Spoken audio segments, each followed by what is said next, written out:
tocarei no outro assunto importantíssimo, que é o marco legal proposto da mineração. Esse projeto de lei 5.807, senhor presidente, na nossa visão e de vários pequenos e microempresários capixabas, principalmente no setor de rocha, nós entendemos que ele aumenta o custo da atividade mineral, ele desestimula a atividade de pesquisa pela iniciativa privada, ele aumenta a burocracia e, o pior, cria insegurança jurídica. Antes de mais nada, não se pode deixar de sublinhar que a referida proposição chega a casa há cerca de 4 anos de atraso. Como? O ministro Edson Lobão esteve aqui na Comissão de Minas e Energia no dia 17 de março de 2010 para apresentar o quê, deputado Isalci? Proposta do novo marco regulatório da mineração, que é essencialmente a mesma consubstanciada no PL 5807 de 2013. Pior do que o referido retardamento foi a determinação do governo, ao arrepio da lei, de suspender a concessão de alvarás de pesquisa, de portarias e de concessões de lavra enquanto o novo modelo regulatório não for aprovado. Graças a este desatino, vários projetos foram prejudicados pela não concessão de títulos minerários. Se der tempo, vou mostrar aqui várias reportagens nesse sentido, perdendo investimentos, tanto brasileiros como de investimentos de fora. No que se refere ao modelo propriamente dito, incumbe anotar que o modelo legal proposto pelo setor mineral imita o setor petróleo. Sim, se no caso deste último, a Agência Nacional do Petróleo, Gás Natural e Biocombustível, ANP, e o Conselho Nacional de Política Energética, será preciso criar a Agência Nacional de Mineração e o Conselho Nacional de Política Mineral. São pontos positivos. De forma análoga, se nos casos dos hidrocarbonetos a concessão do direito de explorar e produzir é precedida de licitação, também será preciso fazer licitação em áreas de celebração de contrato de concessão para o aproveitamento dos recursos naturais. Ocorre que, diferentemente do setor de hidrocarbonetos, são 300 substâncias minerais. Ademais, a ANP, a Agência Nacional do Petróleo, realiza anualmente, geralmente, uma licitação. Pela primeira vez esse ano só temos 3 rodadas, aliás, tinham 5 anos que não tinham rodada de licitação pelo equívoco do governo nessa área também de hidrocarbonetos. Nos casos dos minerais, poderá ser necessária a realização, deputado Isalci, de centenas de licitação por ano, o que depende do bom funcionamento da nova agência que será criada. Por fim, registra-se que as escalas desses mercados e a variedade dos agentes neles atuantes são bem diferentes. Tudo isso já recomendaria maior cautela na elaboração das novas regras para o setor de mineração, que vinha apresentando excelentes resultados.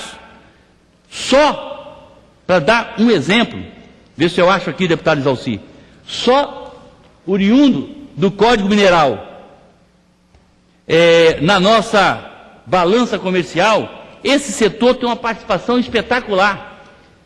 Na nossa reserva cambial, 170 bilhões nos últimos 10 anos foram decorrentes dessa atividade. Isso segundo o ex-ministro Paulo Haddad. Quer dizer, a coisa vinha funcionando razoavelmente bem. Ela cresceu em 10 anos, o setor de mineração, em 550%. Precisava de melhorar? Lógico, sempre precisa de melhorar, mas é esse código que nós precisamos que está aí? Com certeza não. Um dos dispositivos que trazem preocupação para os investidores é aquele que determina que os titulares de requerimento de pesquisas pendentes de avaliação do Departamento Nacional de Produção Mineral, o DNPM, serão recebidos como solicitação de abertura de chamada pública. Digo de outra maneira, deputado, a empresa que foi diligente e protocolou o seu requerimento de pesquisa naquele órgão do DNPM, terá que disputar a área com outras empresas. E qual é a consequência dessa regra? Simples. Os investimentos da iniciativa privada em pesquisas serão sensivelmente reduzidos ou mesmo eliminados. Afinal, quem vai investir em pesquisa pioneira para depois ter que se sujeitar a uma disputa com outras empresas que não despenderam um tostão pelas informações geológicas? Você investiu, agora vai submeter a uma concorrência com quem não investiu. Ficaremos dependentes de pesquisa geológica a ser conduzida pelo governo, deputado Exalci. O governo vai cuidar de centenas de pesquisas e de leilões, com as habituais desenvoltura e eficiência do governo. É isso que se quer? Por que atrasar o desenvolvimento de nossas potencialidades minerais? A exposição de motivos que encaminha o projeto de lei, que ora está em análise nessa casa, assinala com muita propriedade a complexidade da atividade mineradora, caracterizada pelo elevado risco na fase de pesquisa mineral, ao longo do prazo dos investimentos e pelo investimento inicial. Não obstante, o acerto desse diagnóstico encaminhado pelo governo, o marco legal proposto, apresenta dispositivos que não se coadunam com essa característica do setor mineral. Para concessões dos direitos minerais, por exemplo, o projeto de lei estabelece que o aproveitamento dos recursos minerais em áreas definidas pelo Conselho Nacional de Política Mineral ocorrerá por meio de celebração de contrato de concessão precedido de procedimento licitatório. Naturalmente, a realização das referidas licitações pressupõe a identificação de áreas com potencial geológico, o que, pelo modelo proposto, deverá ser feita pela Companhia de Pesquisa de Recursos Minerais, o denominado Serviço Geológico do Brasil. Ocorre que a pesquisa mineral conduzida por essa companhia é muito limitada, fruto de suas restrições orçamentárias e de pouco pessoal que ela tem. Existe, portanto, um risco real, muito real, de se comprometer, do comprometimento do necessário ritmo das licitações das áreas e, por consequência, da frustração do desenvolvimento do setor de mineração. Por isso que o encaminhamento do diagnóstico certo não se coaduna com o que está no projeto. Para as demais áreas, o acesso será por meio da chamada pública ou autorização. Serão contemplados nessa hipótese os minerais com emprego imediato da construção civil, argila e afins, rochas ornamentais, que tem a ver muito com o meu estado, água mineral e minérios empregados na correção do solo, para a agricultura, que são os nossos minerais que fazem a correção. Adicionalmente, a proposição prevê que o Poder Executivo Federal poderá estabelecer o aproveitamento de outros minerais por meio de autorização. No que se refere à compensação financeira dos recursos de exploração mineral, o CEFEM, o projeto de lei estabelece sua base de cálculo passa a ser a receita bruta de vendas, ao tempo em que eleva a alíquota para 4%. Prevê ainda que a alíquota específica do CEFEM será estabelecida nos termos do regulamento, isto é, por decreto da Presidente da República. A mudança na base de cálculo pretendida é, a meu ver, até correta. Já a delegação de estabelecimento da alíquota especificada por meio de decreto não merece a acolhida desta casa. O governo pretende justificar essa alteração com o argumento de que isso traria flexibilidade para a execução da política mineral. Mas o setor vem funcionando bem, nesse particular, há mais de 20 anos. De fato, as alíquotas do CEFEM em vigor encontram-se estabelecido na Lei 8.001 de 1990. Pior ainda, senhor presidente, estou caminhando para o final. A possibilidade de alteração da alíquota por decreto induziria a grande incerteza na previsão da arrecadação do CEFEM, o que, por seu turno, dificultaria sobremaneira o planejamento orçamentário de muitos municípios e mesmo de alguns estados, como o estado de Minas Gerais e o Pará, que é uma receita importante. Há outros dispositivos no PL também são polêmicos. A proposição determina, por exemplo, o pagamento por taxa de ocupação ou retenção da área durante o prazo vigente do contrato, quando no modelo atual prevê o pagamento por taxa anual por hectare, a TAH, apenas durante a fase de pesquisa. É mais um ganho. Isso, evidentemente, representa aumento de custos para o minerador. É a goela larga do governo que só quer tirar da sociedade. Isso, evidentemente, representa aumento de custo. Determina ainda que é devido ao proprietário do solo o pagamento pelos titulares do direito minerário, do valor correspondente de 20%, o que significa uma redução no valor de hoje, pois o valor percebido pelo dono da terra, pelo superficiário, é de 50%, ele vai passar a ganhar menos. Outra alteração com relação ao marco legal diz respeito à proibição do exercício de pesquisa de lavra por pessoas físicas, o que não é vedado pela Constituição Federal. Aquele que retira areia, deputado Exalci, ele não é pessoa jurídica, vai ser proibido. O pobre coitado pequenininho não vai poder fazer mais, vai ter que fazer uma empresa.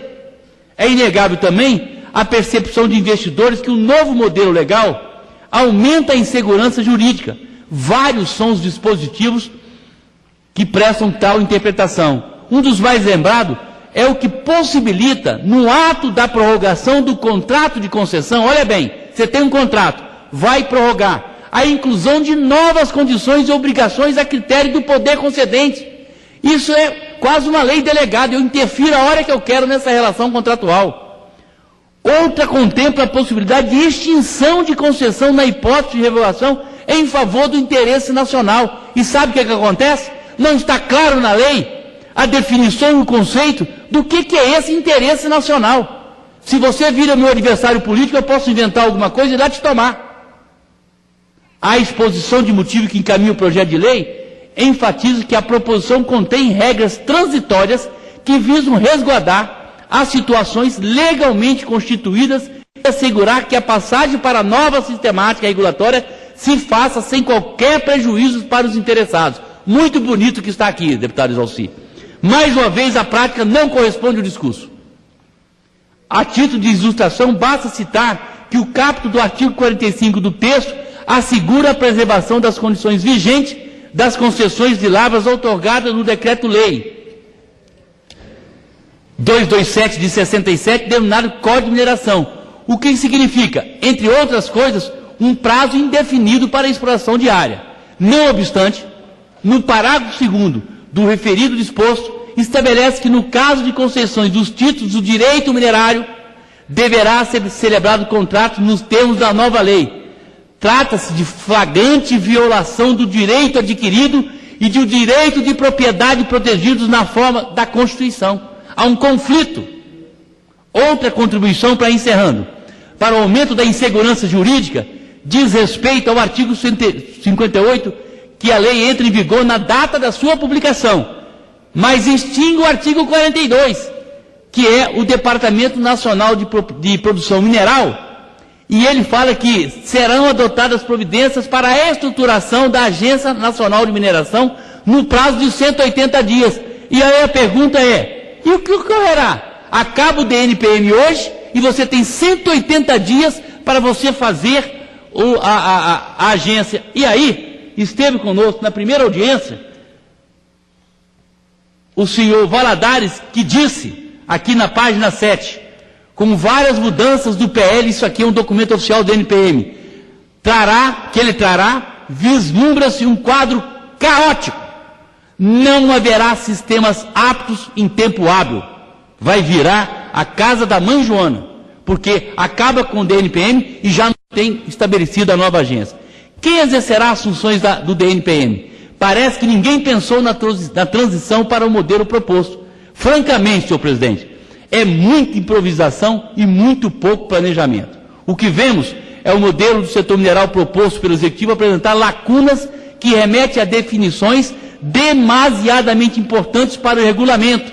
Querem fazer muitos por decreto. Também incrementa o nível da burocracia, o aumento de custos da atividade de mineração e, consequentemente, pressões inflacionárias, sem garantia do aumento da produção mineral. Não está garantido que isso vai aumentar os investimentos e a produção. Também salta aos olhos o viés estatizante do projeto. Eles negam isso. E mesmo uma certa hostilidade para com pequenas e médias empresas. Certamente não é assim que se vai alcançar o desenvolvimento do setor mineral na velocidade que o país requer. Há muito que se discutir ainda sobre o tema e temos uma grande responsabilidade na deliberação dessa proposta, de forma a não tornarmos parceiros de mais um equívoco criado por este governo, com perdas para a nossa economia e a competitividade do cenário internacional, senhor presidente. Para encerrar, na verdade, nós esperamos que o nosso relator mude completamente a esse projeto de lei e faça as adequações necessárias, pois não é possível um setor que vinha caminhando bem, que precisava de algumas modificações, como exemplo, a criação da agência, mas o que ela mais precisa é que o Departamento Nacional da Pesquisa Mineral tivesse engenheiros, pessoal, tivesse salários, tivesse tecnologia de informação e estrutura para que os processos que se iniciam na pesquisa até a concessão de lavra não levassem, em média, 10 anos. É por isso que nós não temos o setor mineral durante, como o Canadá, como a Austrália, como outros países, porque a burocracia estatal atravanca e esse projeto aumenta o custo, aumenta a burocracia. Ele tira o incentivo dos pesquisadores privados e, com certeza, tenho muitas dúvidas se vai aumentar e acelerar a nossa produção mineral. Muito obrigado, senhor presidente, e obrigado pela tolerância.